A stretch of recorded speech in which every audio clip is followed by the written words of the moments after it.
Channel Mahalakshmi की ओर से आप सभी को 600वें एपिसोड में सादर जय जिनेंद्र। इस नए जरो की शुरुआत करते हैं आज के पावन दिन के साथ 18 मई बैसाख शुक्ल षष्ठी।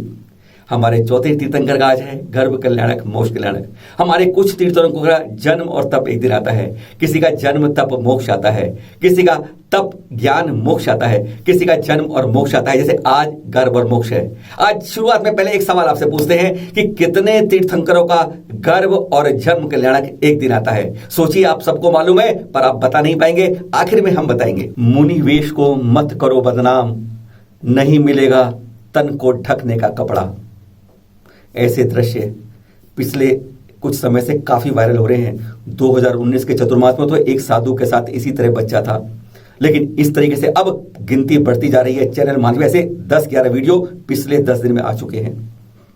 पूजनीय वंदनीय हमारे मुनिराज होते हैं और उनको किसी नाटक मंडल या अपने उसका कठपुतली का हिस्सा मत बनाइए, रंगमंच का हिस्सा मत बनाइए कि घर में और कहीं बाजार में कहीं और भी इस तरह के रूप दिखाना शुरू कर दें, बच्चे को इस तरीके से दिखा दें। अरे 22 परिचय सहते हैं, मालूम है आपको? क्षुधा तृष्णा शीत उष्ण तत्वश नागनय अरत्रि स्त्री चर्या शय्या निशय्या आक्रोश वध याचना लाभ रोग तलस्वर मल सत्कार पुरस्कार प्रज्ञा अज्ञान अदर्शन अलाप। 22 परिचय सहज कर ही मुनिराज बनते हैं। 5 फटा जाते हैं, ना हिंसा करते हैं, ना झूठ, ना चोरी, ना परिग्रह रखते हैं और ब्रह्मचर्य का पालन करते हैं। यही नहीं कि एक नाटक बना दिया, आपने तालियां पीट ली और इस तरीके से पड़गाहन कर दिया और कुछ कर लिया और फिर उसके बाद महाराज को वापस संसार में ले आए बच्चे को। आप ऐसे करके हम बहुत ज्यादा पुण्य नहीं कमा रहे, बहुत बड़े दोष कमा रहे हैं। कोई पुण्य अर्जित नहीं होगा, पाप कर्मों का अर्जन होगा, विसर्जन नहीं होगा। श्वेतांबर समाज में भी ऐसा होता है कि वहां पर हम बच्चे को गोचर के रूप में दिखा देते हैं, कभी किसी रूप में दिखा देते हैं वहां पर, और फिर जब दिखाते हैं और उसके बाद वापस उसको संसार की मुद्रा में ले आते हैं। ऐसे अनेकों वीडियो हमारे पास आ चुके हैं। क्या यह सही है? अब हमारी बात पर विश्वास तो नहीं करेंगे, क्योंकि आपको संतों की बात पर ज्यादा विश्वास होता है, इस मुद्रा पर ज्यादा विश्वास होता है। इसलिए हम आपको आप सुनाएंगे अब मुनि श्री सुधा सागर जी से क्या कहते हैं इसके बारे में। जरा कान खोलकर सुन लीजिएगा, कहीं बाद में होश ना उड़ जाए। बहुत गलत है, बहुत अनर्थ है, बहुत अशुभ है। जिसने भी ऐसा किया हो उसको प्रायश्चित लेना चाहिए। अभी सुना है कि नसीराबाद से एक वायरल हुआ, एक इतना छोटा बच्चा, उसको कोई ज्ञान ही नहीं है, वो हंसता खेल रहा है, उसको नंगा करके पीछे देकर पड़गा परिक्रमा लगाई, उसकी पूजा की, पाप प्रक्षालन किया, आहार दिया और पीछे लगाई, और वो कुछ भी नहीं, वो खेल रहा है, हंस रहा है, मजाक कर रहा है। ये कितना बड़ा अनर्थ है, आपको मालूम? वायरल जाकर के इतिहास बन जाएगा। ये नंगों का धर्म है। पंडित जी साहब आशा दर्जी ने 12वीं शताब्दी में लिखा अनगार धर्मामृत में कि मुनि महाराज की चर्या कोई व्यक्ति हंसी हंसी में ना करे, हंसी हंसी में ना करे। ये त्रिलोक पूज्य चर्या है, बहुत बड़ी चर्या, बहुत बड़ा पाप है ऐसी चर्या करना। अरे कभी नाटक में करना पड़ता है तो वो मिट्टी लगा लेते हैं या इतना आधा पर्दा लगा लेते हैं, लेकिन खुल्लम खुल्ला दिगंबर चर्या को अपनाना, ये तो इतना बड़ा पाप है कि इस पाप के लिए उनको प्रायश्चित लेना चाहिए। और उनके घर के लिए अमंगल है, उस बच्चे के लिए अमंगल है, उस बच्चे के लिए इतना अमंगल है कि शायद उसके जीवन में ऐसे अशुभ दिन आए कि नंगा होकर घूमना पड़े, पहनने को कपड़े भी नसीब ना हो। दिगंबर मुनि की चर्या यदि हंसी हंसी में की तो नियम से वो दिगंबर मुनि तो नहीं बनेगा, वो ऐसा नंगा बनेगा कि पहनने को कपड़े भी नसीब नहीं होंगे उसको। ऐसा संकट आएगा उसके ऊपर, उसके हाथ में इतनी दरिद्रता आ जाएगी, फटे कपड़े पहनेगा वो। और सबसे ज्यादा ये दोष जाएगा उनके माँ बाप को, उनके परिवार को, उनके जीवन में भी ऐसे संकट आ सकते हैं। तो ये उन्होंने जो किया है बहुत अनर्थ किया। अपना वायरल वापस ले सकते हो, वापस लें और प्रायश्चित करें। ऐसा अनर्थ करने की था तुम्हारे हुआ। अरे हमारे यहाँ ब्रह्म गुलाल की बात आती है कि जब एक से व्यक्ति ने, एक राजा ने कहा कि जब वो पूरी घटना नहीं सुना रहा हूं क्योंकि जिज्ञासा, कि तुम दिगंबर मुनि का भेष धर के बताओ ब्रह्म गुलाल भेष धरने में। उन्होंने कहा साहब ये तो धारण नहीं कर पाऊंगा। बोले करना पड़ेगा, राजा की आज्ञा है। तो उन्होंने एक बार दिगंबर भेष धारण किया, फिर वो घर लौट के नहीं आए, मुनि बन के चले गए।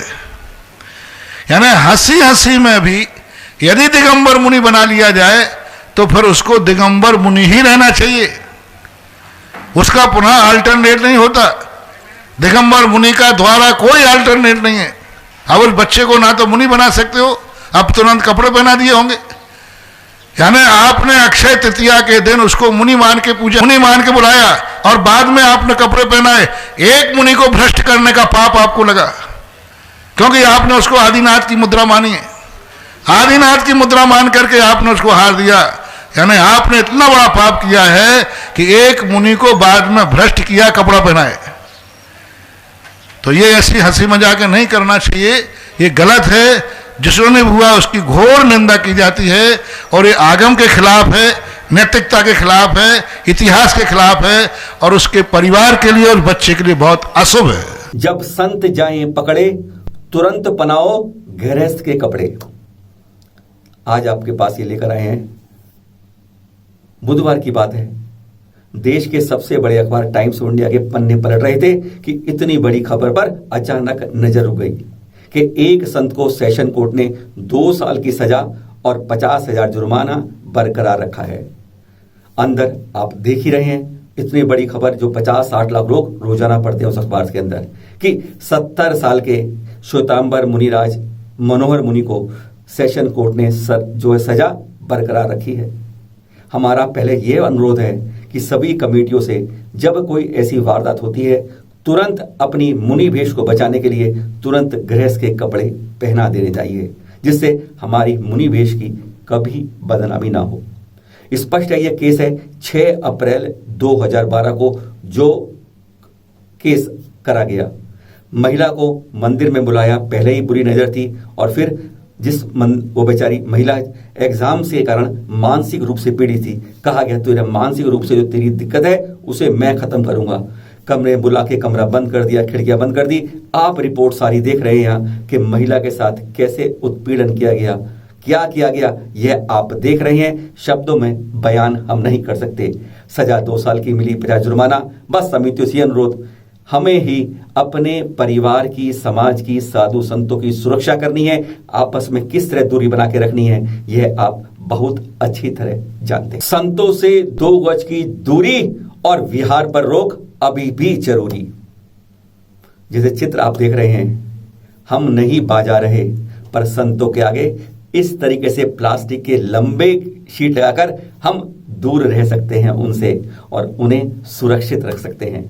और इस बारे में पहल करी है कुछ लोगों ने, उन्होंने इस तरह की प्लास्टिक शीटें निःशुल्क साधु संतों को देने की घोषणा की है। जाते जाते एक बार उसमें बता दें, हमारे कुछ संत अभी भी विहार कर रहे हैं। हो सकता है उनके कुछ कारण रहे हो, हम उनके अंदर गहराई में नहीं जान पाते, लेकिन पर तब भी विनम्र अनुरोध है, वह हमारे पूरे समाज की धरोहर हैं और हम उस धरोहर की सुरक्षा करना हम सबका कर्तव्य है। हाथ जोड़कर विनम्र अनुरोध सभी साधुओं से, कृपया विहार पर तत्काल रोक लगा के रखें, क्योंकि उनकी सुरक्षा पूरे समाज की सुरक्षा है। बदल गए तीर्थ क्षेत्र कमेटी के अध्यक्ष।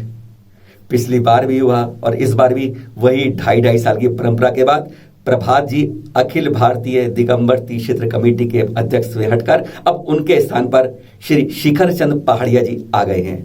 हमारी पहले बहुत बहुत शुभकामनाएं और एक विनम्र अनुरोध, कृपया बड़े बड़े तीर्थों पर स्वयं जाके जांच ले, आकलन करें कि वहां क्या क्या कमियां हैं, तभी इन तीर्थों का उद्धार हो पाएगा। बैसाख शुक्ल षष्ठी आज, और आज ही है चौथे तीर्थंकर का गर्भ और मोक्ष कल्याणक। पहले हम उस बात की करते हुए सवाल आपसे शुरू में पूछा था कि किन तीर्थंकरों का इस बार जन्म और गर्भ कल्याणक एक ही दिन है। आप सोचते रहे, जिनवाणी देखते रहे, पर बता दें आपको, ऐसे किसी तीर्थंकर का गर्भ कल्याणक और जन्म कल्याणक एक दिन ना हुआ है, ना कभी होगा। वह सीधा 9 माह माता के घर में रहते हैं और फिर उनका जन्म हो जाता है, इसलिए 12 महीने का अंतर तो कभी हो ही नहीं सकता। उनके तो 8.5 या 9.5 माह भी नहीं होते हैं, देखा। और आज ही है पावन दिन जो बात कर रहे हैं, 18 मई बैसाख शुक्ल षष्ठी, जब इसी दिन अयोध्या में महारानी सिद्धार्था के गर्भ में चौथे तीर्थंकर आए थे। इनका कथा मालूम है 2100 फुट और आयु थी 50 लाख वर्ष पूर्व की।